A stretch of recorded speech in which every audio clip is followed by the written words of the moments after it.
Hello everyone, welcome to round table study. तो बजे देखो स्टार्ट करते हैं इलेक्ट्रोकेमिस्ट्री का लेक्चर नंबर 10। और मोस्टली बस इसके एक दो लेक्चर और बचे हैं, ये ख़त्म होने वाला है। ठीक है ना। इस लेक्चर में हम बात करेंगे अपने फैराडेज लॉ ऑफ इलेक्ट्रोलाइसिस के बारे में। क्या होता है एग्जैक्टली ये चीज़ समझते हैं। क्या चीज़ है ये फैराडेज लॉ ऑफ इलेक्ट्रोलाइसिस? क्या देखो, हमने इलेक्ट्रोलाइसिस के बारे में इसके पहले वाले वीडियोज़ में पढ़ा है। ठीक है, लेक्चर नंबर 9 में हमने इलेक्ट्रोलाइसिस के बारे में पढ़ा एग्जैक्टली क्या होता है। उससे रिलेटेड हम मतलब जो बेसिक सी चीज़ें थे हमने उसमें पढ़ ली ना।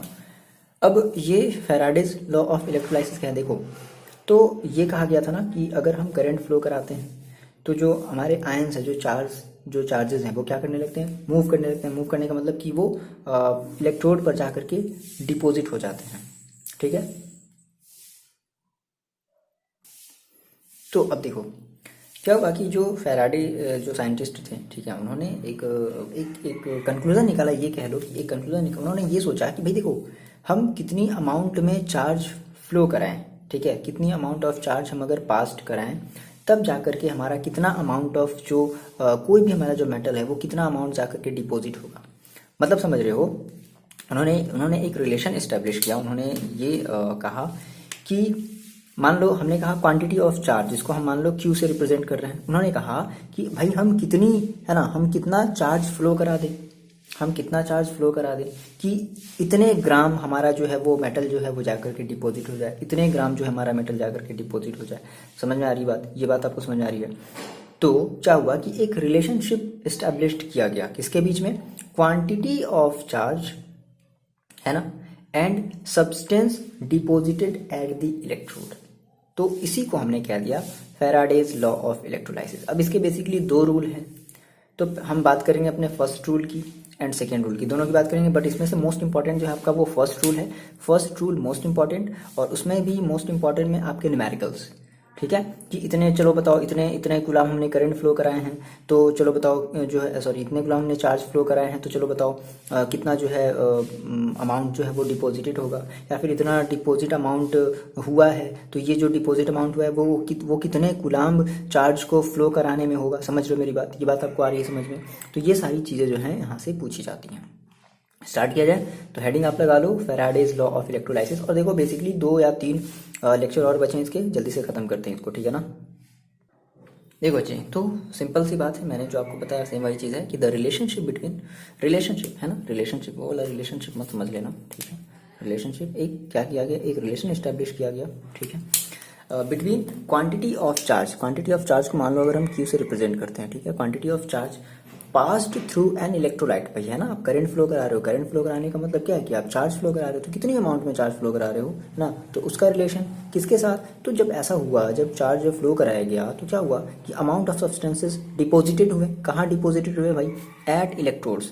तो अब इस बेसिस पे जो फैराडेज हैं उन्होंने 2 लॉ हमें दे दिया है ना, तो from the basis of 2 important law known as Faraday's law ना। तो हम बारी बारी से दोनों लॉज के बारे में देखेंगे। मैं आपको फिर से बोल रहा हूँ जो मोस्ट इंपॉर्टेंट जो आपका जो लॉ है वो फर्स्ट लॉ है, और उसके बेसिस पे न्यूमेरिकल्स इंपॉर्टेंट है। ठीक है ना, मोस्ट इंपॉर्टेंट।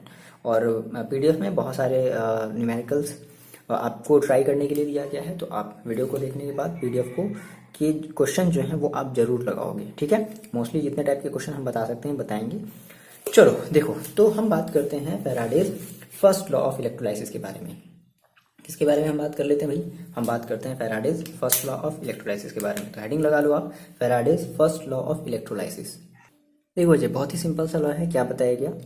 उन्होंने कहा कि मास ऑफ सब्सटेंस डिपॉजिटेड और लिबरेटेड एट एनी इलेक्ट्रोड, मतलब कि भाई कितना अमाउंट ऑफ मास जो है वो डिपॉजिट होगा किसी भी हमारे इलेक्ट्रोड पर। तो भाई कितना मास डिपॉजिट होगा? तो उन्होंने ये कहा कि ये जो मास जो डिपॉजिट होगा वो डिपेंड करेगा, किस पर डिपेंड करेगा? जो होगा मास जो डिपॉजिट होगा वो डिपेंड करेगा किस पर? चार्ज पर। तो कैसे भाई? तो directly proportional to the quantity of charge passed. तो आपने कितनी अमाउंट में जो है चार्ज पास करी है, तो ये इस पर डिपेंड करेगा। मतलब समझ रहे हो, अगर बहुत ज़्यादा अमाउंट में अगर आप चार्ज पास कराओगे तो बहुत ज़्यादा अमाउंट में क्या होगा, मास जो है डिपॉजिट होगा। देखो मास डिपॉजिट होने का मतलब समझ रहे हो, जैसे आपने कहा सर मेरे पास एक सॉल्यूशन था, हमने इसमें एक इलेक्ट्रोड डाल दिया, ठीक है, और इसमें आपने एक अपने इसमें एक इलेक्ट्रिसिटी आपने इसमें एक फ्लो करा दी, तो क्या होगा, इस सॉल्यूशन के जो भी आयंस होंगे वो जाकर के यहाँ पर जाकर के चिपकने लगेंगे, ठीक है ना, इस इलेक्ट्रोड के पास जाकर के चिपकने लगेंगे। तो इसी को हम कह रहे हैं क्या कि क्या मास ऑफ सब्सटेंस डिपोजिटेड और लिबरेटेड एट एनी इलेक्ट्रोड, है ना। ये जो होगा मास जो होगा कितना डिपॉजिट हुआ, तो ये डिपेंड करेगा चार्ज पर। तो कैसे डिपेंड करेगा, इनवर्सली होगा या डायरेक्टली होगा, तो भाई डायरेक्टली प्रोपोर्शनल होगा। डायरेक्टली प्रोपोर्शनल का मतलब कि अमाउंट ऑफ चार्ज आप बढ़ाओ तो मास भी आपको ज्यादा अमाउंट में डिपॉजिटेड होगी, मिलेगी, ठीक है। आरी बात में तो मान लो हमने कहा, हम ये मान लेते हैं सर कि हम ये लेट कर लें क्या कि हमने कहा कि हमारी जो W है वो क्या है, W ग्राम, मान लो हमने कहा कि W ग्राम ऑफ सब्सटेंस, देखो ध्यान समझना, ठीक है, W gram of substance is deposited on passing, मान लेते हैं कि हमने कितना चार्ज पास कराया ऑन पासिंग, Q कूलाम, ठीक है, हमने Q कूलाम हमने चार्ज पास कराया, तो हमें जो है W ग्राम जो हमारा मास है वो जाकर के किसी इलेक्ट्रोड पर क्या हो गया, जमा हो गया, डिपॉजिट हो गया। तो इट मीन्स दैट इज, इसका मतलब क्या हुआ, अगर हम इसको इस रूल के फैराडेज फर्स्ट लॉ के अगर हम अकॉर्डिंग लिखना चाहें तो क्या बोलता है, इसका मतलब ये है कि जो आपका जो W होगा वो डायरेक्टली प्रोपोर्शनल होगा किसके, Q की। ये बात आई समझ में, है ना, W is directly proportional to Q। अच्छा देखो, इसको हम ये भी लिख सकते हैं क्या, W is directly proportional to Q है, तो क्या हम इसे ये भी लिख सकते हैं क्या कि W is directly proportional to, देखो Q इज इक्वल टू क्या होता है, IT, Q is equal to क्या होता है भाई, IT, तो I इंटू टी, Q आपका वो चार्ज, याद है फॉर्मूला जो आप पढ़ते थे स्टार्टिंग में, आपने पढ़ा था I is equal to Q upon T के बारे में आपने पढ़ा था, है ना, चार्ज पर यूनिट टाइम, ठीक है। तो W इज इक्वल टू क्या हो जाएगा, IT हो जाएगा। अच्छा, अब क्या हुआ कि यहाँ से अगर हम इस प्रोपोर्शनल कांस्टेंट को अगर हटाते हैं तो हमें क्या मिलता है, तो आप ये कहोगे W इज इक्वल टू जो आपको मिलेगा वो क्या मिलेगा, ZQ, या W इज इक्वल टू आपको मिलेगा ZIT।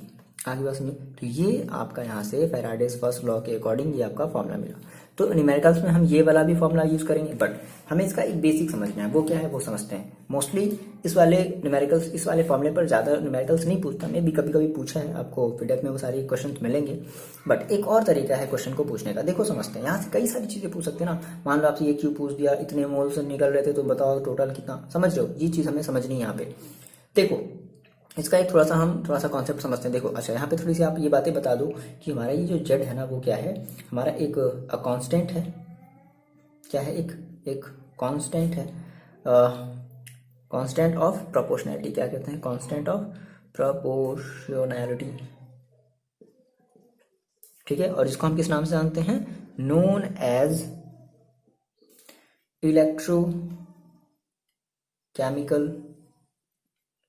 Electrochemical equivalent. किस नाम से जानते हैं हम इसे जानते हैं इलेक्ट्रोकेमिकल इक्विवेलेंट के नाम से जानते हैं। ये आपको वर्ड याद रखना है, जेड हमारा क्या है यहाँ पे, इलेक्ट्रोकेमिकल इक्विवेलेंट, ठीक है। अच्छा, तो अब हम इस इलेक्ट्रोकेमिकल इक्विवेलेंट की थोड़ी सी डेफिनेशन देख लेते हैं। तो मान लो हमने कहा सर कि इफ क्या हो, अगर हम जो आई है अगर हम 1 एम्पियर ले लें, ये थोड़ा सा ध्यान देना, है ना, हमने क्या किया, आई को हमने 1 एम्पियर ले लिया, और जो हमारा टाइम था वो हमने मान लो 1 सेकेंड मिल गया, ठीक है, तो हमारा क्यू भी क्या मिलेगा, क्यू भी हमें 1 कूलाम मिलेगा ना ऐसा। देखो तो उस केस में हमें जो W होगा वो किसके बराबर मिलेगा, Z के बराबर मिलेगा, यही तो होगा। तो इसका मतलब क्या हुआ, इसका मतलब हुआ आप ये कह सकते हो यहाँ से क्या कि द मास ऑफ सब्सटेंस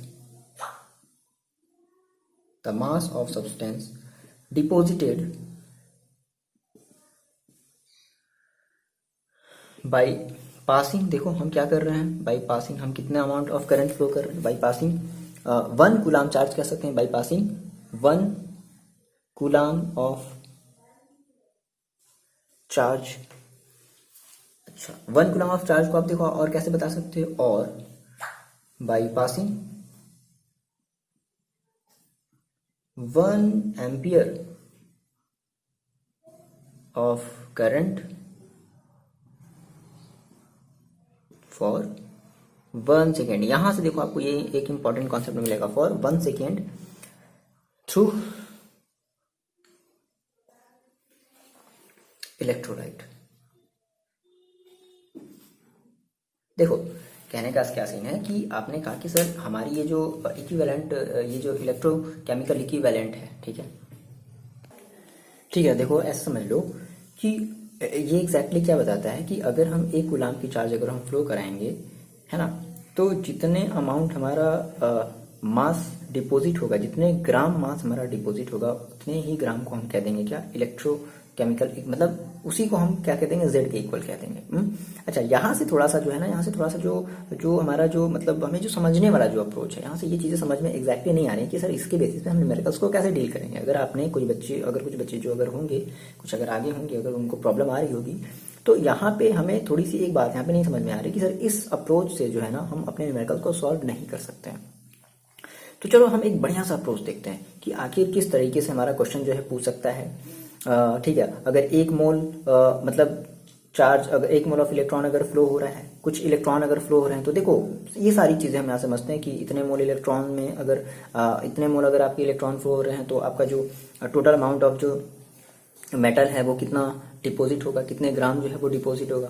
तो ये सारी चीजें हम यहाँ से क्या करने वाले हैं, समझने वाले हैं। ओके, देखो बच्चे, यहाँ से एक बढ़िया सा हम अप्रोच समझते हैं कि आखिर इसके बेसिस पे हमारे न्यूमेरिकल्स कैसे पूछे जाते हैं, क्या चीज़ें हमें फाइंड आउट करनी होती है। मोस्ट इंपॉर्टेंट ये आपका न्यूमेरिकल वाला पोर्शन है, इलेक्ट्रोलाइसिस यानी कि फैराडेज लॉ के बेसिस पे, ठीक है ना।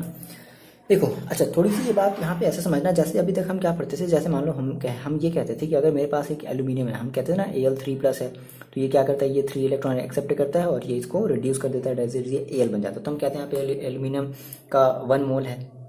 तो देखो हम इसको 3, हम ऐसा नहीं कहेंगे कि केवल हमारे 3 इलेक्ट्रॉन है, बात समझना। हमने कहा कि सर यहाँ पे हमारे 1 मोल ऑफ Al3+ है। अच्छा, तो यहाँ पर क्या है सर, हम यहाँ पे ऐसे कहते हैं ना कि 3 इलेक्ट्रॉन, नहीं ऐसा नहीं है। यहाँ पे इसका मतलब है कि 3 मोल ऑफ इलेक्ट्रॉन, है ना। कितने मोल भाई, कितने मोल, 3 मोल। अच्छा, फिर से यहाँ पर कितना मोल हो गया, फिर से यहाँ पर 1 मोल हो गया। तो ये थोड़ा सा यहाँ पे आपको बात याद रखनी, यानी कि ये 3 मोल इंपॉर्टेंट है, ठीक है। यहाँ पे 1 मोल ऐसे कहते हैं, यहाँ पे ये 1 मोल, इस तरीके से हम कहते हैं ना। देखो मान लेते हैं कि मेरे पास जो है कोई एक मेटल था, कोई भी एक मेटल ले लेते हैं। मान लो कि कोई एक मेटल लेते हैं जिसको हमने कहा Mn+, ठीक है। और हमने कहा कि भाई ये n इलेक्ट्रॉन लिया, n इलेक्ट्रॉन लेकर के, n मोल ऑफ इलेक्ट्रॉन लेकर के ये क्या हो गया, रिड्यूस्ड हो गया। तो क्या बन गया, Mx सॉलिड बन गया। ये भी हमारा एक्वस फॉर्म में है। अच्छा, तो देखो हमें पता है कि अगर हम बात करें कि चार्ज जो होता है, चार्ज ऑन 1 इलेक्ट्रॉन, ठीक है, 1 इलेक्ट्रॉन पर आपको चार्ज पता है, सब कुछ जानता है, 1.6 × 10⁻⁻⁻19 कूलाम ये होता है। बट हमने कहा सर मेरे पास यहाँ पे हमने क्या किया कि अभी हमने चार्ज ऑन 1 इलेक्ट्रॉन, अभी हमने 1 इलेक्ट्रॉन का जो चार्ज है निकाल लिया। बट हमने कहा मेरे पास यहाँ पे 1 इलेक्ट्रॉन नहीं होता है, हम यहाँ पे 1 मोल ऑफ इलेक्ट्रॉन लेते हैं। कितने मोल ऑफ इलेक्ट्रॉन लेते हैं, 1 मोल इलेक्ट्रॉन। तो आपको याद होगा, मैंने आपको बताया था कि अगर हम ये कहें कि चार्ज ऑन 1 मोल इलेक्ट्रॉन, ठीक है, 1 मोल इलेक्ट्रॉन, तो 1 मोल का मतलब हमने कहा 1 मोल का मतलब हम देखो कैसे करते थे, 1.6 × 10⁻⁻⁻19 इंटू एवोगैड्रोस नंबर की हम बात करते थे 6.022 × 10⁻23, यही कहते थे ना, ठीक है, पर मोल, ठीक है। तो इसको अगर हम मल्टीप्लाई करते थे तो नियर अबाउट हमारा जो आता था वो हम कितना लेते थे, हम नियर अबाउट लेते थे 96,500 कूलाम, ठीक है, 96,500 गुलाम पर मोल हम कहते थे, गुलाम पर मोल कहते थे। और इसी को हम कहते थे भाई क्या, 1 फैरेड। तो 1 फैरेड की जो डेफिनेशन है वो यहाँ से आई थी, 1 फैरेड। अच्छा, अब देखो बात यहाँ से समझना है हमें। देखो ये हमने जो 1 फैरेड निकाला है, ये हमने कितने मोल ऑफ इलेक्ट्रॉन के लिए निकाला है, 1 मोल ऑफ इलेक्ट्रॉन के लिए निकाला है। मान लो जैसे सर आपने कहा कि मेरे पास Cu था, Cu2+ से ये क्या किया, 2 इलेक्ट्रॉन लेकर के ये क्या बना दिया, ये Cu बना दिया। तो यहाँ पर इसने कितने मोल इलेक्ट्रॉन लिए हैं, 2 मोल ऑफ इलेक्ट्रॉन इसने लिया, है ना। तो अगर हमने कहा कि मान लो हम अब इसी तरीके से मान लो 3 मोल हो सकता है, 5 मोल हो सकता है, 6 मोल, कितने भी मोल हो सकते हैं। तो अगर हम ये आपसे कहें कि अगर हमने कहा कि अगर 1 मोल इलेक्ट्रॉन जो है वो इतना अगर फैरेड अगर शो कर रहा है, 1 फैरेड अगर शो कर रहा है, ठीक है, तो हमने कहा कि अगर हम बात कर लेते हैं n मोल ऑफ इलेक्ट्रॉन की, है ना। So for n mole of electron की अगर हम बात करते हैं, ठीक है, तो कितना हमें मिलेगा, हमें मिलेगा NF मिलेगा ना, बोलो NF मिलेगा। अच्छा देखो यहाँ पे अगर हम F की अगर हम वैल्यू रखें तो n इक्वल टू हमें क्या मिलेगा, मतलब ये ओवरऑल हमें क्या मिलेगा, n × 96,500, ठीक है, ये हमें क्या मिलेगा, n × 96,500 मिलेगा। तो इसको हम और क्या लगा सकते हैं, इसमें हम लिख सकते हैं क्या, कूलाम, है ना। एन मोल की अगर हम बात कर रहे हैं, मोल, तो मोल से मोल हमारा क्या होगा, कैंसिल आउट हो जाएगा, हमें क्या बचेगा, केवल इलेक्ट्रॉन, मतलब सॉरी कूलाम बचेगा। देखो एग्जैक्टली इसका मतलब क्या होता है, जैसे फॉर एग्जांपल देखो इसको हम अपने क्वेश्चन से थोड़ा सा रिलेट करते हैं, थोड़ा सा फील कराते हैं। देखो आपने कहा कि अगर मान लो आपने कहा सर मेरे पास कॉपर, ठीक है, Cu यही वाला ले लेते हैं, Cu2+ था, और इसने 2 इलेक्ट्रॉन एक्सेप्ट किए, 2 मोल ऑफ इलेक्ट्रॉन एक्सेप्ट किए। अब हम क्या कहेंगे, हम कहेंगे भाई 2 मोल ऑफ इलेक्ट्रॉन इसने एक्सेप्ट किए, और 2 मोल ऑफ इलेक्ट्रॉन एक्सेप्ट करके क्या बन गया, Cu बन गया। तो इसका मतलब बच्चे देखो, ये मेरी बात समझना, इसका मतलब, अच्छा आप मेरे को ये बताओ, कॉपर का जो मोलर मास होता है, यानी कि हम जो एटॉमिक मास लेते हैं वो कितना लेते हैं, कितना होता है, 63 पॉइंट, है ना, 63.5 ग्राम पर मोल, ये हम लेते हैं, इसका एटॉमिक मास, मोलर मास कहते हैं। तो इसका देखो मतलब समझो, अब हम इसको और इसको देखो आपस में क्या करने वाले हैं, रिलेट। यही फैराडे का मेन इंपॉर्टेंट है। इन्होंने इसका मतलब देखो, इन्होंने ये कहा कि अगर, पास में ना, अगर यहाँ पे हम n की वैल्यू कितनी ले लेंगे भाई, 2 ले लेंगे, है ना। तो इन्होंने कहा कि अगर हम 2 इंटू 96 था, बात समझना, इंपॉर्टेंट बात, 2 इंटू 96,500 अगर हम चार्ज कूलाम्ब, अगर फ्लो कराएं, तो उस केस में हमारा जो कॉपर के ऊपर जो है 63.5 ग्राम जो है ना, वो हमारा जो अमाउंट है वो डिपॉजिट होगा। समझ रहे हो मेरी बात, नहीं आ रही बात समझ में, सिंपल रिलेट करो। आपने कहा कि n मोल ऑफ इलेक्ट्रॉन के लिए भाई इतना हमारा कूलाम जो है चार्ज होगा। तो अब इसको अगर हम इससे रिलेट करते हैं, तो हमने कहा कि मान लो कोई भी हो, जैसे मान लो आपने कहा सर एल्यूमिनियम, तो एल्यूमिनियम भाई, एल्यूमिनियम का जो कितना होता है 3+, ये अपने 3 इलेक्ट्रॉन को एक्सेप्ट करता है, मतलब एक्सेप्ट करके ये क्या बन जाता है, ये बन जाता है Al, ठीक है। तो बात समझना, इसका मतलब क्या है। तो अब देखो यहाँ पे हमारा जो n है वो कितना है, 3 है। तो आपने कहा सर 3 इंटू 96,500, ठीक है, ये इतने कूलाम चार्ज, है ना। जब इतना कूलाम चार्ज अपने अगर फ्लो कराया है, तो अब बताओ एल्यूमिनियम का जो एटॉमिक मास होता है, जो मोलर मास होता है, एटॉमिक मास हम जो लेते हैं वो कितना लेते हैं, 27। तो 27 ग्राम, बात समझना बच्चे, तो 27 ग्राम पर जो मतलब मोल हम जो कहते हैं ना, तो इसका मतलब ये है कि अगर आपने इतना चार्ज अगर फ्लो कराया है, तो इतने चार्ज की वजह से 27 ग्राम जो है मास जो है वो डिपॉजिट हो जाएगा इलेक्ट्रोड पर। समझ में आ रही बात, इसको आप इससे रिलेट कर पा रहे हो। मतलब जो फैराडेज का जो बेसिक सा जो कॉन्सेप्ट है वो यही है कि जितने भी इलेक्ट्रॉन रिलीज हो रहे हैं, जितने मोल ऑफ इलेक्ट्रॉन रिलीज हो रहे हैं, ठीक है, तो हमने कहा भाई टोटल मान लो अगर n मोल ऑफ इलेक्ट्रॉन अगर रिलीज हो रहे हैं, दैट इज nf अगर रिलीज हो रहा है, तो ये जो nf जो है, यानी कि ये जो ओवरऑल ये जो चार्ज है वो किसके इक्वल होगा, वो उसके मोलर मास के क्या हो जाएगा, इक्वल हो जाएगा। क्लियर है। तो अगर मान लो आपसे पूछता है, जैसे आपने ये आपका क्वेश्चन दे दिया, जैसे पूछ दिया कि चलो नहीं हमें बताओ कि 40 ग्राम जो है मास जो है डिपॉजिट होने में कितने कूलाम की जरूरत होगी, तो आप निकाल सकते हो बाय यूनिटरी मेथड, है ना। तो यहाँ पे आपको कुछ नहीं, बस एक बात आपको यहाँ पे ये समझनी, मैंने जो आपको एक जो न्यूमेरिकल पर्पज से मैंने आपको जो बातें बताई हैं कि ये जो हमारा जो चार्ज है ना, ये ओवरऑल हमारे उस पर्टिकुलर मेटल के कह सकते हैं उस एलिमेंट के एटॉमिक मास के क्या होगा, या मोलर मास के क्या होगा, इक्वल होगा। देखो मान लो कि अगर हम ये लेट कर लें कि जो एटॉमिक मास है, एटॉमिक मास ऑफ इस मेटल, हमने ये जो मेटल लिया ना m, इस atomic mass of metal m या एलिमेंट m, ये जो एलिमेंट है हमारा, ये मान लो a है, क्या है, a ग्राम पर मोल, कुछ भी ले लेते हैं, बुक वाला थोड़ा सा ऐसे ही समझाता है तो हम ऐसे ही लेकर के थोड़ा सा चल रहे हैं ना। मान लो हमने कहा a है, कुछ भी हो सकता है भाई, एल्यूमिनियम है तो एलिमेंट का 27, कॉपर है तो 63, कुछ भी हो सकता है, कार्बन कुछ भी, है ना। तो हम मान करके चले, हमने कहा सर मेरा मेटल m था, एलिमेंट m था, तो हमने उसका एटॉमिक मास कितना ले लिया, a ग्राम पर मोल ले लिया। अच्छा, तो इसका क्या मतलब है, अब हम इसको अगर हम इससे अगर रिलेट करते हैं तो हम क्या कहेंगे, हम ये कहेंगे भाई देखो इट मीन्स, इसका मतलब ये बच्चे देखो, इट मीन्स टू डिपोजिट, ये बात याद रखना, लिख लो इसी चीज को, मैंने अभी आपको जो थोड़ी देर पहले समझाया है, टू डिपोजिट ए ग्राम, ठीक है, ए ग्राम ऑफ एम, अगर हमें एम एलिमेंट के हमें ए ग्राम, मतलब एम मेटल के अगर हमें ए ग्राम को अगर डिपोजिट करना होगा, है ना, gram of M, the electric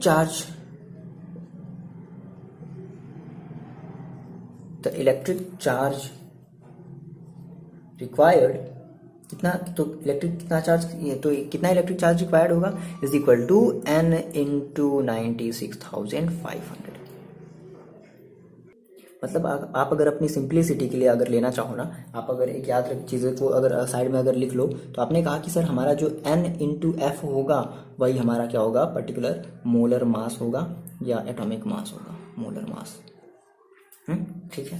देखो तो अगर हमने कहा कि दैट इज, इसका मतलब क्या है, इसका मतलब है कि अगर हम क्या कर रहे हैं, इसका मतलब है कि अगर हम n इंटू 96,500 गुलाम 96,500 गुलाम अगर हम चार्ज फ्लो करा रहे हैं, ठीक है, तो 90 n इंटू 96,500 गुलाम अगर हम चार्ज फ्लो करा रहे हैं, तो भाई हमारा कितना जो है जो आयंस है, या फिर हम कह रहे हैं कि हमारा कितना ग्राम जो है वो एलिमेंट का जो मास है वो डिपॉजिट होगा। तो हमने कहा कि 96,500 coulomb into n is equal to a gram of element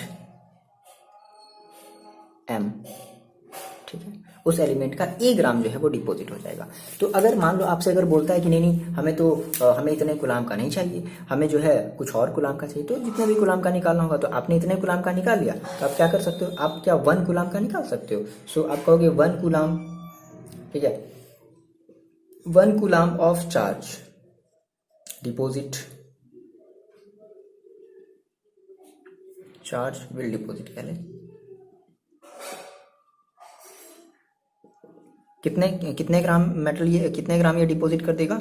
तो भाई देखो आपको इतने गुलाम का पता है, सिंपल यूनिटरी मेथड क्या करते हैं, इतने से हम क्या कर देंगे, इस ए को अपॉन में हम मतलब ए अपॉन n इंटू 96,500 क्या कर देंगे, इतना कर देंगे, ठीक है। ओके, इतने ग्राम ऑफ एलिमेंट, मतलब उस एलिमेंट का इतना ग्राम जो है वो क्या कर देगा, डिपॉजिट कर देगा। अच्छा, तो आपने अभी थोड़ी देर पहले आपने पढ़ा था क्या, z की डेफिनेशन में अभी हमने देखी थी, z की हमने डेफिनेशन क्या देखी थी, हमने ये कहा था कि अगर हम 1 गुलाम ऑफ चार्ज, ठीक है, 1 गुलाम ऑफ चार्ज अगर फ्लो करा रहे हैं, तो उस 1 गुलाम ऑफ चार्ज के फ्लो होने की वजह से कितनी अमाउंट ऑफ हमारी मास जो है वो डिपॉजिट होगी। तो 1 coulomb of charge deposit, 1 coulomb of charge कितना डिपॉजिट करेगा, is equal to z gram, यही तो आया था जिसमें आपने कहा था w is equal to z gram of mass, ठीक है, मास का कितना मतलब z ग्राम जो है वो डिपॉजिट कर देगा। तो देखो 1 गुलाम ये भी, 1 गुलाम ये भी है, तो क्या हम इस 1 गुलाम की जगह क्या हम ये z लिख सकते हैं, लिख सकते हैं भाई। तो z आपने कहा कि z is equal to, finally z is equal to देखो क्या मिलेगा, तो ये मिलेगा आपको a अपॉन n इंटू 96,500। और देखो इसी चीज को हम इस a अपॉन n को हम लिख सकते हैं a, जिसको हम कहते हैं इक्विवेलेंट मास, है ना। तो z इज इक्वल टू कितना हो जाएगा, e अपॉन 96,500, ये आपका हो गया z का, ये आपको यहाँ से फॉर्मूला मिला फाइनली। या फिर आप ये भी कह सकते हो कि E इज इक्वल टू क्या कह सकते हो, z इंटू 96,500।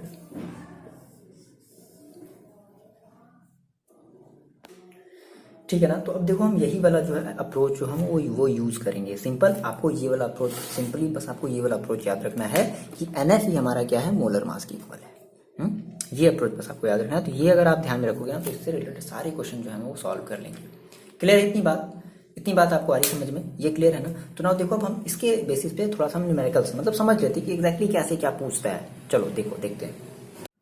देखो बच्चे एक एग्जांपल लेकर के समझते हैं। ये कह रहा है कि एल्यूमिनियम, ठीक है, इसने 3 इलेक्ट्रॉन एक्सेप्ट किया और 3 इलेक्ट्रॉन लेकर के ये क्या हो गया, अपने आप को डिस्चार्ज कर दिया, तो क्या बन गया, Al बन गया। और कह रहा है कि इस प्रोसेस में, ये जो प्रोसेस हुआ है, तो कह रहा है कि इस प्रोसेस में चलो हमें ये बताना है कि जो टोटल चार्ज डिपोजिट हुआ, मतलब है ना, कह रहा है कि total charge Q required to deposit 40.5 gram of aluminium. मतलब कि अगर हमें एल्यूमिनियम मान लो अगर हमें टोटल कितने ग्राम हमें डिपॉजिट करने हैं, टोटल हमें पहले क्वेश्चन समझो, पहले क्वेश्चन का मतलब समझते हैं कि इस क्वेश्चन का क्या मतलब है। तो हमें ये निकालना है भाई कि तो अगर हम 40.5 ग्राम अगर हम एल्यूमिनियम उस इलेक्ट्रोड के पास अगर डिपॉजिट करना चाहते हैं, तो उसको डिपॉजिट करने के लिए हमें कितने चार्ज की रिक्वायरमेंट होगी, है ना। ओवरऑल आपसे चार्ज पूछा है, आपको कितने चार्ज की रिक्वायरमेंट होगी, आपको कितने कूलाम जो है चार्ज लगाना पड़ेगा, भेजना पड़ेगा, जिससे कि आपके जो इलेक्ट्रोलाइट्स में मतलब जो भी आपका सिस्टम है, तो उसके थ्रू आपके इलेक्ट्रोड्स के ऊपर क्या हो जाए, 40.5 ग्राम का जो एल्यूमिनियम है वो डिपॉजिट हो जाए, है ना। आ रही बात समझ में, नहीं आ रही समझ में, देखो करते हैं उसके बाद फिर और समझते हैं। देखो आपने कहा सबसे पहले हमने कहा सर मेरे पास ये जो क्वेश्चन है क्या है, Al3 प्लस और प्लस 3 इलेक्ट्रॉन एक्सेप्ट करके ये क्या बन गया, साधु बन गया, Al बन गया, ठीक है। त्याग दिया इसने, है ना, नहीं इलेक्ट्रॉनों को सब घर बार इसने छोड़ छाड़ दिया। देखो तो देखो तो मैंने आपसे कहा था कि अगर हम कहते हैं ना यहाँ पे 1 मोल, तो हम क्या कहेंगे, यहाँ पे हमारे पास कितना है, यहाँ पे हमारे पास 1 मोल एल्यूमिनियम आयन है, ठीक है। यहाँ पर देखो कितना है, यहाँ पर 3 मोल ऑफ इलेक्ट्रॉन है। ऐसा इसका मतलब ये नहीं कि केवल 3 इलेक्ट्रॉन है ना, हमने आपको स्टार्टिंग में बताया था, इसका मतलब है कि 3 मोल ऑफ इलेक्ट्रॉन है। कितने मोल, 3 मोल ऑफ ही है। यहाँ पर भी कितना है, 1 मोल ऑफ ही है। अब बात समझो। आपने कहा कि सर हमें देखो अगर हम टोटल चार्ज अगर हम काउंट करना चाहें कितने मोल के लिए, 3। जैसे आपको पता है as we know sir, as we know हम जानते हैं कि 1 मोल के लिए 1 मोल इलेक्ट्रॉन के लिए हमारा जो चार्ज होता है वो कितना होता है, वो होता है 96,500 के आसपास होता है। तो अगर हम सर 3 मोल के लिए अगर लेना चाहें तो हम क्या कहेंगे, हम कहेंगे क्या कि टोटल चार्ज फॉर 3 मोल, ठीक है। 3 मोल के लिए हम क्या ले लें, टोटल चार्ज अगर हम निकालें तो हम क्या कहेंगे भाई, देखो हम क्या कहते हैं, NF, याद आया, NF वाला फॉर्मूला याद आया। तो N की वैल्यू कितनी रखनी है, 3 इंटू F की वैल्यू कितनी रखनी है, 96,500। मल्टीप्लाई कर दिया जाएगा तो कितना आ जाएगा, 0 0 15 18 19 और कितना हो जाएगा भाई ये 27 28, ओके 289500 क्या कूलम। यानी कि अगर 3 मोल इलेक्ट्रॉन, ठीक है, 3 मोल इलेक्ट्रॉन, ऐसा कह सकते हैं हम कि 3 मोल इलेक्ट्रॉन के लिए हमें मतलब इतने हमें जो है, इतने कूलम की हमें चार्ज की रिक्वायरमेंट पड़ेगी। अच्छा, फिर आपने कहा कि सर हमें जो एल्यूमिनियम का एटॉमिक मास पता है ना, तो हमने कहा कि एटॉमिक मास ऑफ Al कितना होता है, तो आपको पता है 27 ग्राम पर मोल ये होता है ना, 27 ग्राम पर मोल होता है। तो देखो आप अभी से रिलेट कर सकते हो, इसका मतलब क्या है, बात समझना। इसका मतलब ये है कि 27 यानी कि अगर 3 मोल इलेक्ट्रॉन है, इसका मतलब है कि 3 मोल इलेक्ट्रॉन का मतलब कितना है, इतने कूलम चार्ज है। तो 27 ग्राम एल्यूमिनियम को डिपॉजिट करने के लिए उसे जो है इतने कूलम चार्ज की रिक्वायरमेंट होगी। यही बस आपको रिलेशन आपके पूरे आपको क्वेश्चन को सॉल्व कर देगा। क्या मतलब है, देखो आपने कहा कि सर अगर हमें 27 ग्राम अगर हमें एल्यूमिनियम अपने इलेक्ट्रोड पर अगर डिपॉजिट करना है तो इसका मतलब है कि हमें इतने कूलम चार्ज की क्या होगी, रिक्वायरमेंट होगी। आगे बात समझे, यही मेन कॉन्सेप्ट है बच्चे, यही मेन कॉन्सेप्ट है आपका, ठीक है ना। इस टाइप के क्वेश्चन को सॉल्व करने के लिए ये ट्रिक है, इस तरीके से समझ लो, लगा लो, ठीक है। तो आपने कहा क्या, हम यहाँ पे ये बात बता देते हैं क्या कि इट मीन्स टोटल मेरे पास कितने हैं, इट मीन्स 27 ग्राम, ठीक है, 27 gram of Al deposited by passing 289,500 coulomb या 00 इतने, मतलब अगर हम इतने चार्ज अगर पास कर दें तो क्या होगा कि इतना जो है हमारा 27 ग्राम एल्यूमिनियम जो है वो जाकर के हमारे इलेक्ट्रोड पर जाकर के डिपॉजिट हो जाएगा।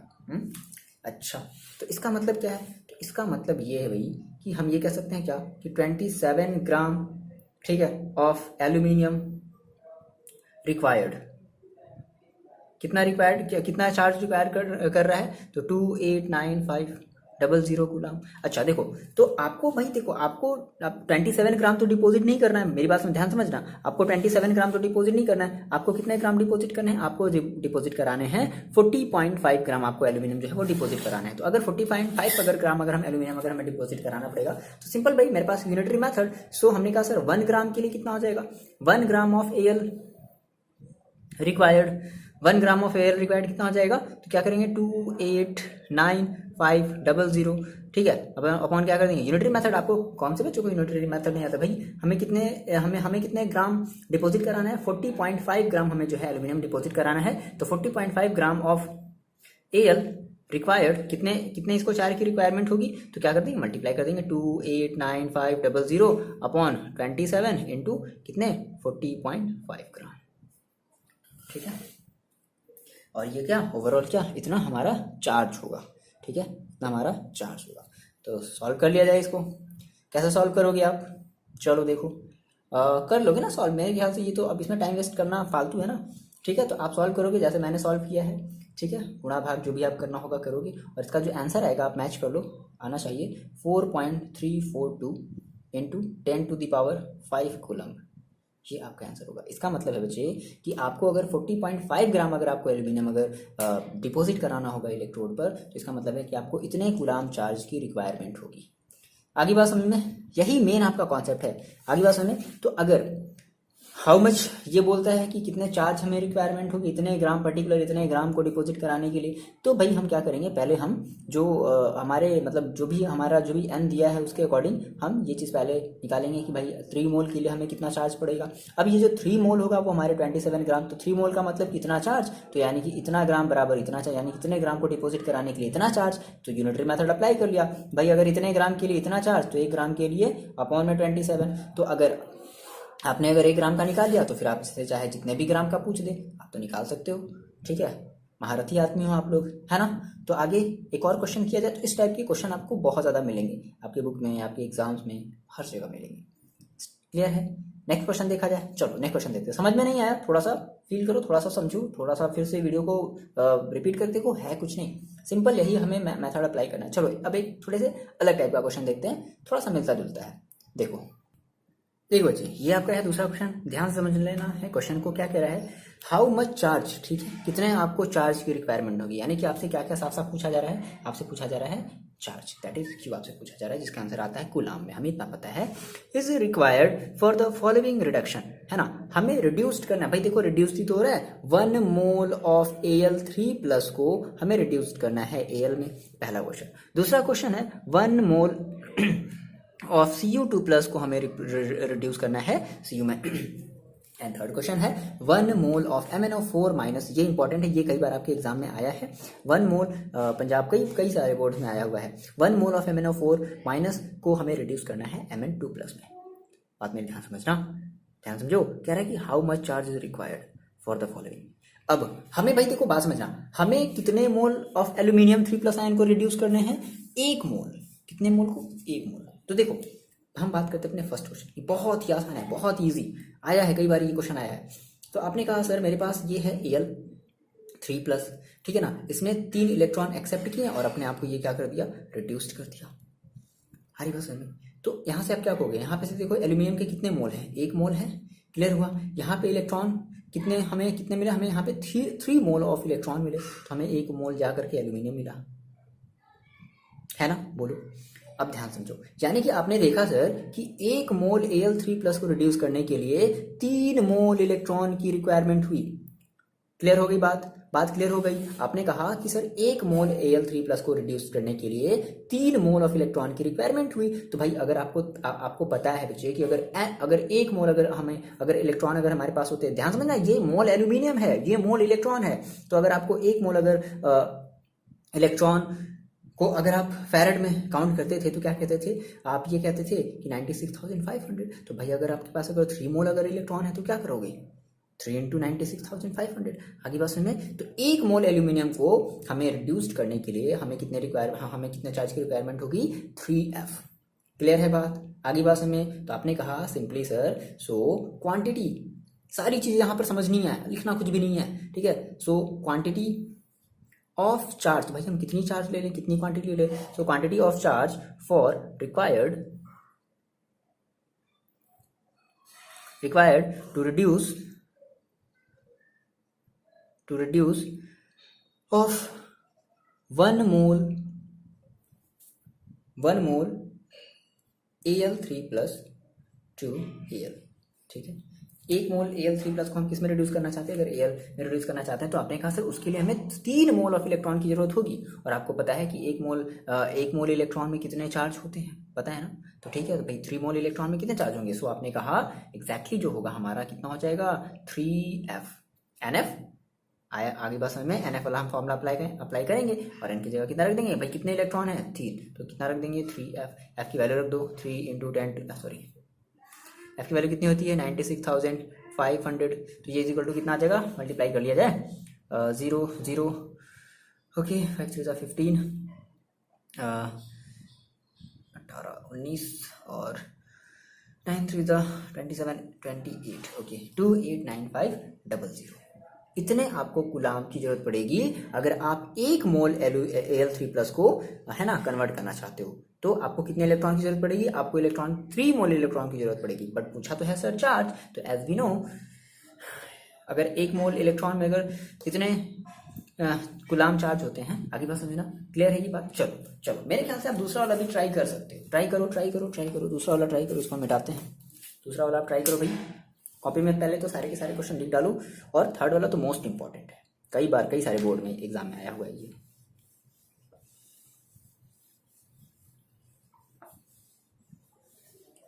चलो ट्राई कर लिया क्या? कितना है आंसर? देखो अपना आंसर आप चेक करना। दूसरे हम दूसरे वाले की बात करते हैं। कहता है कि 1 मोल ऑफ कॉपर Cu2+2Cu, ठीक है। तो रिडक्शन हो रहा है, Cu2+ था, हमने 2 इलेक्ट्रॉन ले लिया, 2 इलेक्ट्रॉन लेकर के कॉपर को हमने शुद्ध बना दिया, Cu बन गया। देखो तो यहाँ पर आप कितने मोल बताओगे? 1 मोल ऑफ कॉपर है आपका, और इस 1 मोल कॉपर को रिड्यूस करने के लिए आपको 2 मोल ऑफ इलेक्ट्रॉन की रिक्वायरमेंट होगी। ध्यान से वर्ड्स को समझो, आपको 1 मोल कॉपर को रिड्यूस करने के लिए 2 मोल ऑफ इलेक्ट्रॉन की रिक्वायरमेंट होगी, तब जाकर के आपको यहाँ पे 1 मोल जो है आपका शुद्ध कॉपर जो है वो मिलेगा, मोल। ओके, ये बात क्लियर है?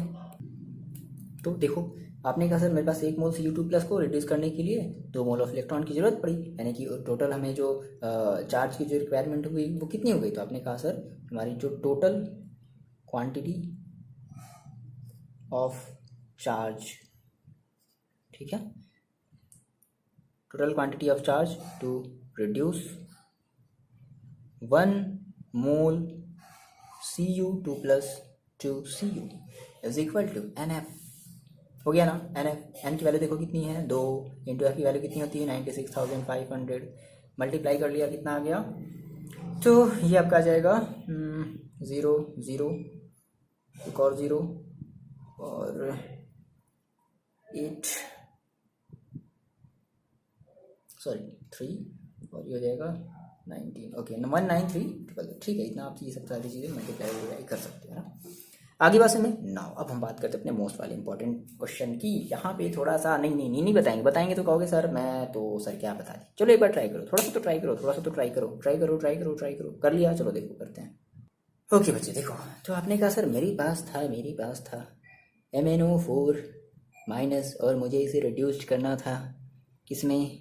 Mn2+ में रिड्यूस करना था। तो सर बताओ यहाँ से कितने इलेक्ट्रॉन की रिक्वायरमेंट होगी? हाँ जी, तो क्लास 11th किसको याद है? Raise your hand. देखो सबसे पहले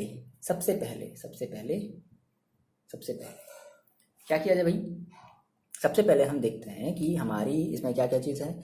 Mn है और O है, और यहाँ पर केवल क्या है? Mn है। चलो यहाँ पर जो मैंगनीज है वो भी 1 मोल है, यहाँ पर भी 1 मोल है, नो प्रॉब्लम, बढ़िया है, ठीक है, कोई दिक्कत नहीं है। अब यहाँ पर ऑक्सीजन है सर, बैलेंसिंग याद आया क्या? क्लास 11th जिन बच्चों को मैंने पढ़ाया था याद होगा। तो यहाँ पर क्या है? ऑक्सीजन है, और यहाँ पर ऑक्सीजन है ही नहीं। तो मैंने आपको बताया था ये रूल होता है, first of all we need to balance oxygen. तो अब हम ऑक्सीजन को कैसे बैलेंस करते हैं? क्या ऐसे ही ऑक्सीजन ऐड कर देंगे? नहीं, ऑक्सीजन को हम बैलेंस करते हैं with the help of water. Sir याद आया, थोड़ा याद आया नहीं? तो ऑक्सीजन को बच्चे हम जो बैलेंस करते हैं ना with the help of water, है ना, वाटर के हेल्प से बैलेंस करते हैं। तो देखो आपने कहा सर मेरे पास जो है कितने ऑक्सीजन है? यहाँ पे 4 ऑक्सीजन है, तो आपको भी 4 ऑक्सीजन चाहिए। तो आपने कहा सर H2O, हम H2O की हेल्प से क्या करते हैं? ऑक्सीजन को बैलेंस करते हैं। तो यहाँ पर तो 4 है, बट सर आपने तो यहाँ पर क्या लिखा है? यहाँ पे तो सर आपने 2 ही लिखा है, कोई बात नहीं, आप यहाँ पर भी 4 लगा दो। तो आपका जो ऑक्सीजन है बच्चे वो क्या हो गया? बैलेंस्ड हो गया। नाउ जैसे ही ऑक्सीजन बैलेंस्ड हुआ तो अब हाइड्रोजन क्या हो गया? आ गया, हाइड्रोजन ने डिस्टर्ब कर दिया, कोई बात नहीं। अब देखो, अब इस साइड हाइड्रोजन है, इस साइड हाइड्रोजन नहीं है। इस साइड हाइड्रोजन कितने हैं? 8 हैं। इस साइड हाइड्रोजन कितने हैं? कुछ भी नहीं है। तो फिर अब हमें क्या करना पड़ेगा? इस तरफ हाइड्रोजन ऐड करना पड़ेगा, लेकिन कैसे?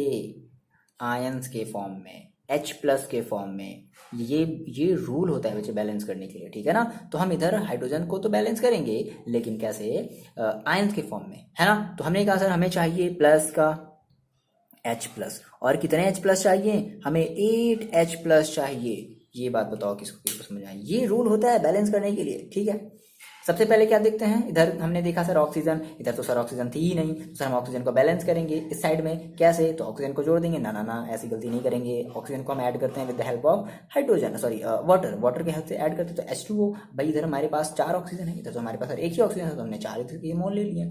अब हम बात करते हैं सर इधर जैसे हमने H4H2O किया, यहाँ पे हाइड्रोजन कितना हो गया, 8 हो गया। अब इधर हाइड्रोजन तो 8 है, लेकिन इधर अब हाइड्रोजन तो नहीं है, तो हाइड्रोजन को हम इधर बैलेंस करते हैं कैसे, H+ आयन के फॉर्म में, तो 8H+ आयन। ये बात क्लियर हुई। अब देखो, अगर हम बात करें अपने इलेक्ट्रॉन की, है ना, तो आपने कहा सर मेरे पास इधर देखो ऑक्सीजन का एक आयन है, ठीक है, एक आयन है, और इधर हाइड्रोजन के 8 आयन्स हैं, याद रखना, इधर ये 4 देख करके 4 मत समझ लेना, है ना, इधर मान लो अगर इधर 2 होता तो हम कहते सर ऑक्सीजन के 2 आयन्स, बट यहाँ पे देखो हाइड्रोजन के 4 आयन्स हैं, यहाँ पे ऑक्सीजन के 1 आयन्स है, तो ये माइनस ये प्लस, तो भाई ओवरऑल कितने आयन्स बचे इधर, 7 आयन्स बचे, कितने आयन्स बचे, 7 प्लस के आयन्स बचे, बात समझो, 7 प्लस आयन्स बचे। इधर देखो कितने आयन्स हैं, इधर हमारे 2 प्लस आयन्स हैं, तो देखो मैग्नीज की जो ऑक्सीडेशन स्टेट है वो वैरी कर रही है 7 से +2, यानी कि अगर हमें, यानी कि इधर 7 ज़्यादा है इधर 2 है, तो अगर हमें इधर भी अगर बनाना है, दोनों को बराबर करना है, तो हमें क्या करना पड़ेगा, हमें 5 इलेक्ट्रॉन को जोड़ देना पड़ेगा। तो जैसे ही हमने 5 नेगेटिव इलेक्ट्रॉन, हमने जैसे ही 5 नेगेटिव दैट इज वो ऑलरेडी क्लियर है, जैसे हमने 5 इलेक्ट्रॉन को जोड़ा, वैसे ही इधर देखो कितना हो गया, इधर 7 था, 7 में से 5 सब्ट्रैक्ट कर दो, कितना हो गया सर, 2 बचा, इधर भी देखो कितना बच गया, 2 बच गया। यानी कि देखो आपका मेन मोटो यही था, यानी कि आपने कहा कि सर अब हमें जो है हमें ओवरऑल 5 मोल इलेक्ट्रॉन की रिक्वायरमेंट पड़ेगी, 5 मोल इलेक्ट्रॉन की रिक्वायरमेंट पड़ेगी, किस लिए, 1 मोल, बात समझना, 1 मोल MnO4 माइनस को रिड्यूस्ड करने के लिए, किसमें, Mn2+ में, 1 मोल MnO4 माइनस को रिड्यूस्ड करने के लिए Mn2+ में हमें 5 मोल इलेक्ट्रॉन की रिक्वायरमेंट पड़ी। तो as we know sir 1 mole electron का मतलब क्या होता है, 96,500 होता है, तो इसलिए 5 मोल इलेक्ट्रॉन का मतलब मल्टीप्लाई कर लो, आ जाएगा आपका आंसर। क्लियर है बात, आगे मेरी बात समझ में, तो आपने कहा hence proved, क्लास 10 पता गया नहीं, hence total quantity of charge required to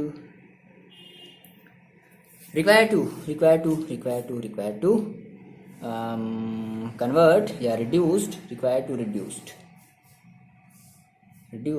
1 mole of MnO4 minus 2 Mn2+ is equal to 5F।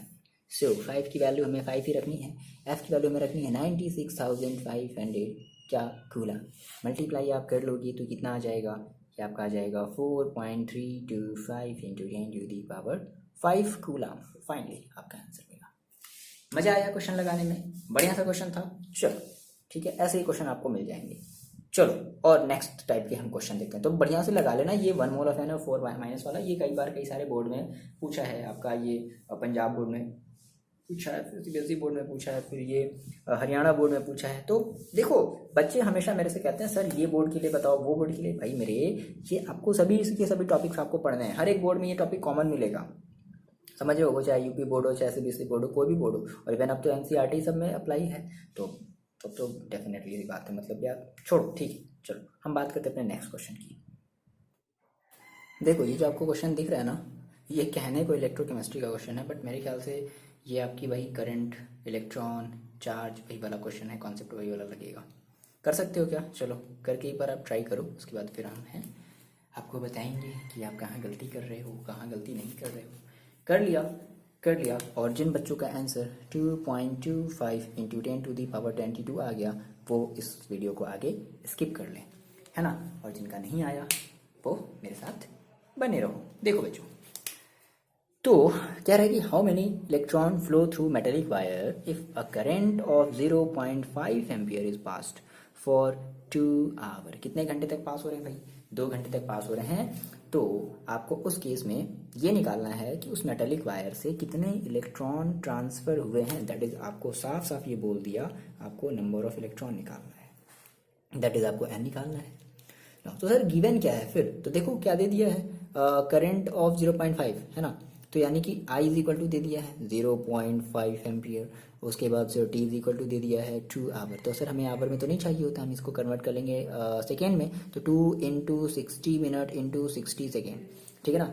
ये हो जाएगा तो कितना आ जाएगा भाई, ये आ जाएगा 72,000 नहीं सॉरी 7,200 आएगा, 72,000 नहीं आएगा, 7,200 क्या सेकेंड। ओके इतनी बात क्लियर है ना। अच्छा अच्छा अच्छा अच्छा अच्छा अच्छा। देखो तो आपको सर एन निकालना है, तो as we know Q is equal to क्या होता है, एन ही होता है। तो आप यहाँ से अगर एन निकालोगे तो क्या आ जाएगा, क्यू अपॉन ई। ई का मतलब क्या, इलेक्ट्रॉन चार्ज ऑन इलेक्ट्रॉन। चलो देखो तो आपको सर क्यू भी तो नहीं पता, क्यू भी तो नहीं पता, बट कोई बात नहीं, आप क्यू का फॉर्मूला आप भी कहोगे सर ये क्या बता रहे हैं, सर ये तो इलेक्ट्रिसिटी वाला सर ये तो फॉर्मूला है। देखो सर हम जानते हैं क्या, I is equal to Q upon T, ठीक है। तो यहाँ से आप जो क्यू निकालोगे वो कितना आ जाएगा, आई टी रख दो यहाँ से, आई की वैल्यू कितनी है 0.5 इंटू टी की वैल्यू कितनी है 7,200, कितना आ जाएगा भाई, ये आपका हो जाएगा 3,600, क्या है कूलाम, क्यू है तो क्या आएगा कूलाम आएगा ना। आपने क्यू निकाल लिया, बस क्या चाहिए आपको हो गया। तो n is equal to finally Q 3,600 upon e की वैल्यू कितनी रखनी है 1.6 into 10 to the power minus का 19, सॉल्व कर लिया कितना हो गया 2.25 into 10 to the power 22 number of electron है ना, तो इसका कोई यूनिट आप थोड़ा ना बोले, बस बोलोगे तो बोल दोगे हाँ इतने इलेक्ट्रॉन जो है वो पास होंगे 2 घंटे में। अगर 0.5 ये पता नहीं यहाँ से इसमें ऐसे क्यों दे दिया, बट कोई नहीं, ये आया 2017 का ये क्वेश्चन आया हुआ, ये जो क्वेश्चन है ना वो जो 2017 में आया हुआ है। चलो ना हम बात करते थोड़े से नेक्स्ट टाइप के क्वेश्चन पे, देख लिया जाए। देखो जी ये आपके एनसीईआरटी का एग्जांपल का क्वेश्चन है, क्या कह रहा है कि solution of copper sulphate CSO4 है is electrolysed for 10 minute, 10 minute के लिए उसमें इलेक्ट्रोलाइज का मतलब कि उसमें 10 मिनट के लिए जो है चार्ज फ्लो कराया जा रहा है with a current of 1.5 ampere, ठीक है। तो यहाँ मतलब कि 10 मिनट तक जो है उसमें चार्ज फ्लो कराया गया, किस रेट से, मतलब 1.5 मतलब जो मतलब करंट की जो अमाउंट थी वो कितनी थी 1.5 एम्पियर थी, और 10 मिनट तक जो है वो करंट को फ्लो कराया गया। तो ऑब्वियसली बात है 10 मिनट तक कुछ ना कुछ जो है वो चार्ज एंटर किया होगा, है ना। तो व्हाट इज द कह रहा है कि what is the mass of copper deposited at the cathode. तो बताओ कि अगर हम 10 मिनट तक अगर हम करंट 1.5 एम्पियर से अगर हम फ्लो करा रहे हैं तो कॉपर का कितना मास जो है वो डिपॉजिट हो गया होगा। बात मेरी समझना। आपने कहा सर कॉपर का बोल रहा है, तो अगर हम यहाँ से कॉपर का अगर हम लेते हैं, है ना, हमने कहा सर Cu हम लेंगे तो हमें क्या मिलेगा Cu2+, और ये 2 इलेक्ट्रॉन अपने रिलीज करेगा और सॉरी एक्सेप्ट करके ये क्या कर देगा अपने आप को फ्री कर लेगा, दैट इज SU बन जाएगा। तो देखो आप यहाँ से क्या कहोगे, आप यहाँ से कहोगे 1 मोल, और यहाँ से क्या कहोगे, यानी कि आपको 1 मोल Cu2+ को रिड्यूस्ड कराने के लिए आपको कितने मोल इलेक्ट्रॉन की जरूरत पड़ी, 2 मोल ऑफ इलेक्ट्रॉन की रिक्वायरमेंट पड़ी, तब जाकर के आपको 1 मोल ऑफ Cu मिला। समझ रहे हो, 1 मोल ऑफ Cu क्या होगा, मिल गया। अच्छा। तो अब यहाँ से हम ये निकाल लेना कि अगर सर ऐसा है तो एग्जैक्टली हम जो है ना देखो फिर एक मिनट। अच्छा यहाँ पर हमारे पास देखो और क्या चीज़ दिया गया है, कह रहा है कि 1.5 एम्पियर की मेरे पास करंट है और 10 मिनट तक क्या किया जा रहा है, करंट फ्लो कराया जा रहा है। तो क्या हम यहाँ से चार्ज निकाल सकते हैं कि 10 मिनट तक जो फ्लो चार्ज जो कराया गया है तो उस 10 मिनट में कितनी चार्ज जो है, मतलब अगर 10 मिनट तक अगर करंट अगर फ्लो कराया गया तो उस 10 मिनट में कितना चार्ज जो है वो हमारा एंटर किया। तो एज वी नो देखो हम जानते हैं क्या कि Q इज इक्वल टू क्या होता है IT। अब I की वैल्यू देखो कितनी रखेंगे 1.5 इंटू टी की वैल्यू कितनी रखेंगे 10 मिनट, तो 10 के साथ क्या कर देंगे 60 का मल्टीप्लाई कर देंगे, कितना हो जाएगा 1.5 इंटू 600, सो कितना हो जाएगा सॉरी 90, ओके। तो 90 और 000 यानी कि 2 ही जीरो लगाएंगे, यानी कि 900 क्या हो जाएगा कूलाम, यानी कि 10 मिनट तक करंट फ्लो कराने पर जो है 900 कूलाम जो है वो चार्ज जो है वो फ्लो हुआ सॉल्यूशन में। अब तो भाई देखो जितने भी कॉपर की अमाउंट जो भी मतलब जो भी हमारा Cu जो भी डिपॉजिट हुआ होगा वो इसी 900 कूलाम की वजह से डिपॉजिट हुआ होगा। बोलो इतना बात बताओ मेरे को, इतनी बात आपको समझ में आई। आपने कहा कि सर हमने क्या निकाले, हमने नंबर ऑफ अमाउंट ऑफ हमने चार्ज निकाले, क्वांटिटी ऑफ हमने चार्ज निकाले। तो हमने कहा कि सर जितनी करंट 10 मिनट तक मतलब 1.5 एम्पियर की जो करंट है वो 10 मिनट तक अगर फ्लो हो रही है तो हम ये कह सकते हैं कि भाई अगर ऐसा अगर हो रहा है तो हम नंबर ऑफ चार्ज निकाल सकते हैं सॉरी हम जो है अमाउंट ऑफ चार्ज निकाल सकते हैं। तो कितना चार्ज हमें मिला 900 कूलम। इसका मतलब है कि जो भी अमाउंट ऑफ कॉपर ध्यान से सुना, जो भी अमाउंट ऑफ कॉपर डिपॉजिट होगा वो इसी 900 कूलम की वजह से डिपॉजिट होगा, चलो चलो चलो, इतनी बात आई समझ में, इतनी बात आई समझ में। अच्छा, तो आपने कहा सर मेरे पास यहाँ पर 2 मोल इलेक्ट्रॉन है, तो अगर हम बात करें कि इस 2 मोल इलेक्ट्रॉन के लिए हमें कितने चार्ज की रिक्वायरमेंट होगी, बात समझना, इस 2 मोल इलेक्ट्रॉन के लिए हमें कितने चार्ज की रिक्वायरमेंट होगी, तो हम क्या कहते हैं, हम ये कहते हैं, यानी कि हम ये कह सकते हैं क्या, कि हमारा जो फॉर 2 मोल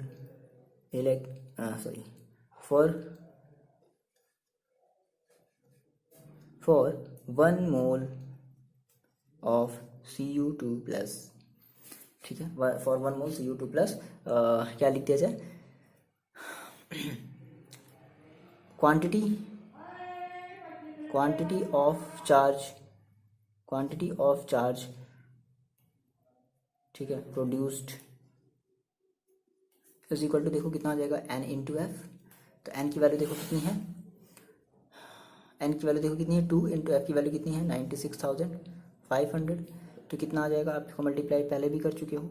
अच्छा एक मिनट, इसको भी हम यहाँ पे रख देते हैं, अभी ये देखो डिवाइड होने वाला है। देखो तो आपने कहा ठीक है, जो भी आता, जो भी आंसर आता है ना, 9 इंटू समथिंग, जो भी आता 89, जो भी आता, ठीक है। तो आपने कहा सर 1 मोल Cu2 प्लस के लिए हमें जो है इतने कूलाम जो है चार्ज की रिक्वायरमेंट होगी। बट आपने कहा सर हमें तो इतने की, हमें इतना तो जो है उस सॉल्यूशन में फ्लो ही नहीं हुआ है, आपने केवल 10 ही मिनट तक फ्लो कराया है, और 10 मिनट तक आपने जब फ्लो कराया चार्ज को, तो इतना ही कूलाम जो है फ्लो हुआ है।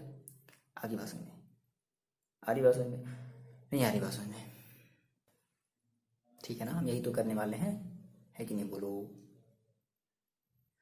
देखो तो हम इसी चीज़ को, यानी कि ये जो 2 इंटू 96,500 है, क्या हम इसी को कॉपर के मोलर मास के इक्वल रख सकते हैं, एटॉमिक मास के इक्वल रख सकते हैं। तो आपने कहा कि एज वी नो सर, हम जानते हैं, हम क्या जानते हैं, हम सर बहुत कुछ जानते हैं। देखो हम ये कह सकते हैं क्या, कि हमारा ये जो NF होगा वो किसके इक्वल होगा, हमारा होगा मोलर मास ऑफ किसके इक्वल होगा, Cu, है ना। तो कॉपर का Cu जो है वो देखो कितना होता है, तो आपने कहा सर NF की वैल्यू देखो कितनी है, 2 into 96,500 coulomb is equal to molar mass of copper, देखो दे दिया गया कितना, 63.5, ओके, ग्राम। अच्छा, ग्राम एटॉमिक मास हम ले रहे हैं, तो ग्राम। अच्छा, यानी कि हमने कहा इतने कूलाम के लिए हमें अगर हम इतना कूलाम अगर फ्लो कराते हैं अपने सॉल्यूशन में, तो ये जो है 63.5 ग्राम जो है कॉपर जो है वो डिपॉजिट हो जाएगा। बट इतना तो हमारा चार्ज ही नहीं है। देखो हम चार्ज मैक्सिमम कहाँ तक फ्लो करा रहे हैं, 900 कूलाम तक ही फ्लो करा रहे हैं।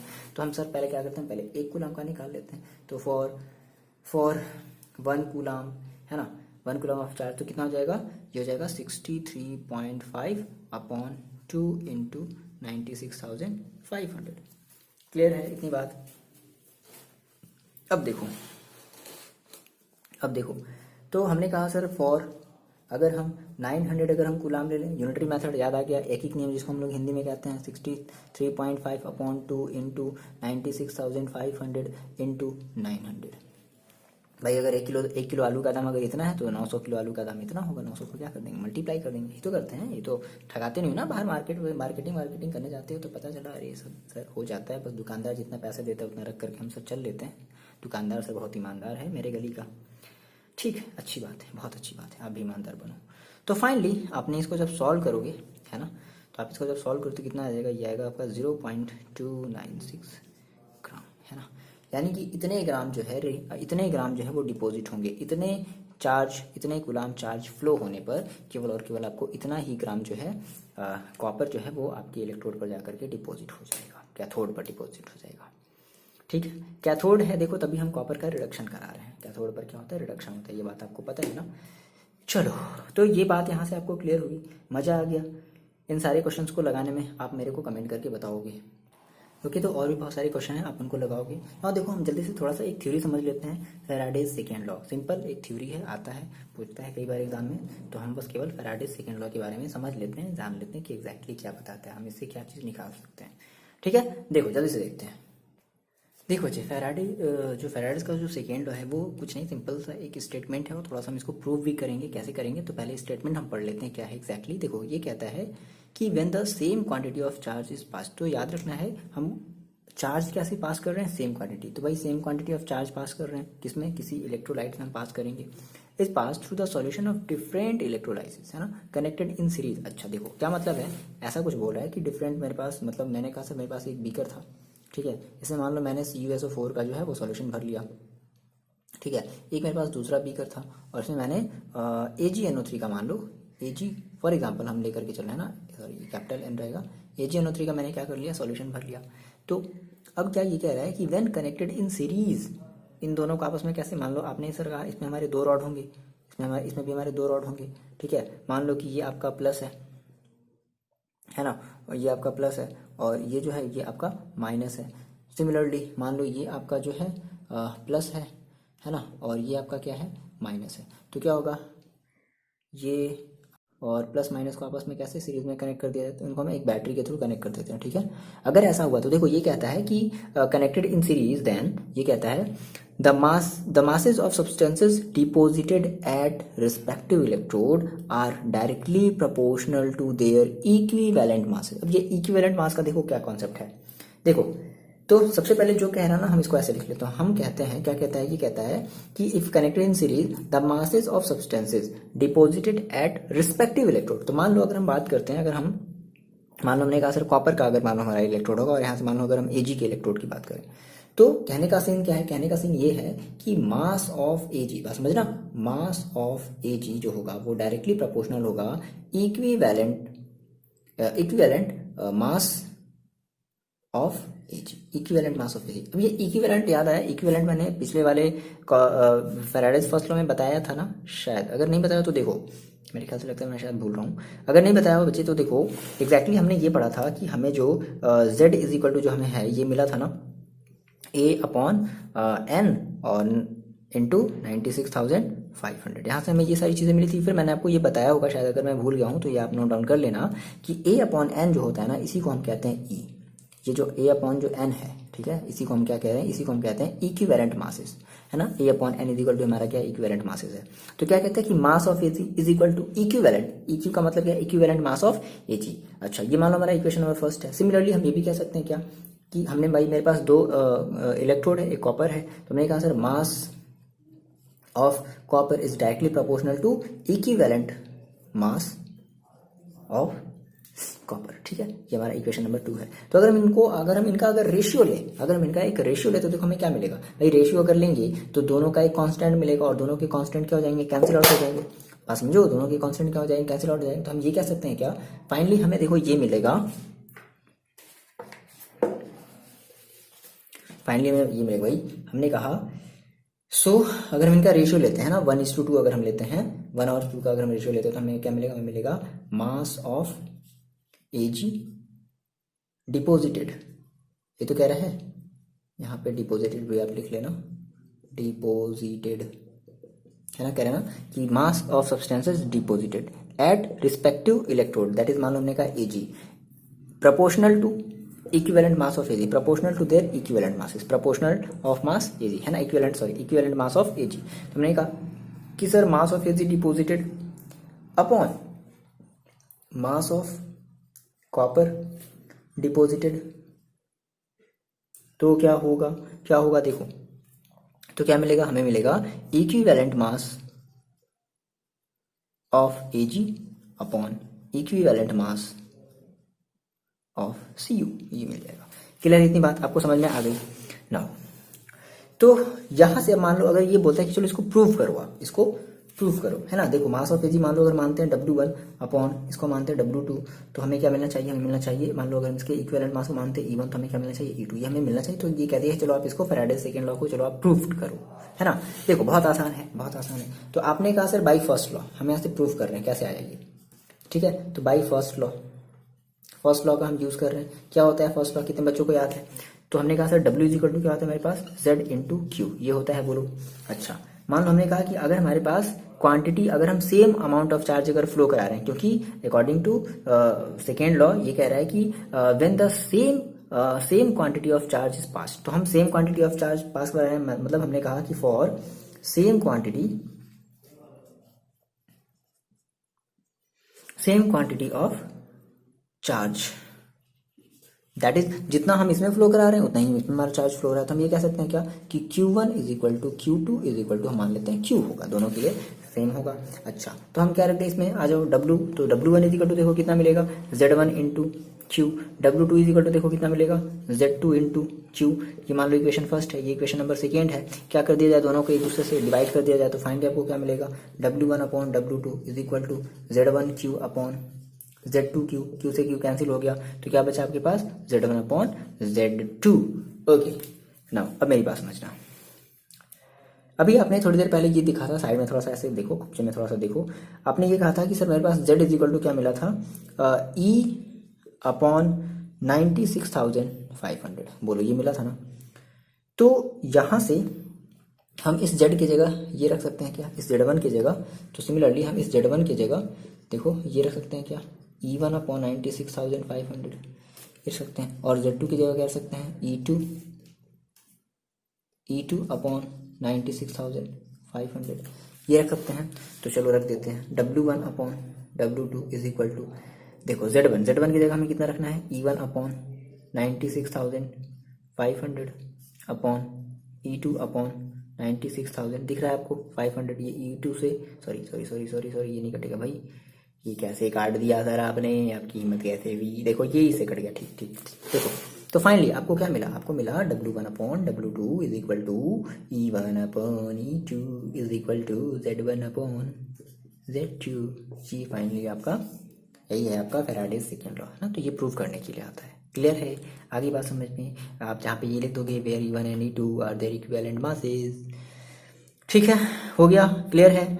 तो ये आपने कर लिया प्रूफ, मेरे ख्याल से आपने समझ में आ गई आपकी बातों, मतलब मेरी जो बातें हैं वो आपको समझ में आ गई। तो आप मेरे को कमेंट करके बताओगे कि हाँ सर मेरे को आपकी जो बातें हैं वो समझ में आई हैं, या फिर सर नहीं आई हैं ना, जैसा भी होगा, जैसा भी आप फील करोगे। हाँ लेकिन कोशिश क्या करो बच्चे, ये देखो अगर चीज़ें अगर एक बार में नहीं आ रही समझ में ना, हाँ लेकिन लग रहा है कि हाँ सर मेरे को समझ में आ रहा है लेकिन कन्फ्यूजन है, तो आप फिर से देखो, ये चीज़ ज़रूर किया करो आप, ठीक है। चलो मिलते हैं आपसे नेक्स्ट वीडियो में, पढ़ाई करते रहो और आप अपना ख्याल रखो।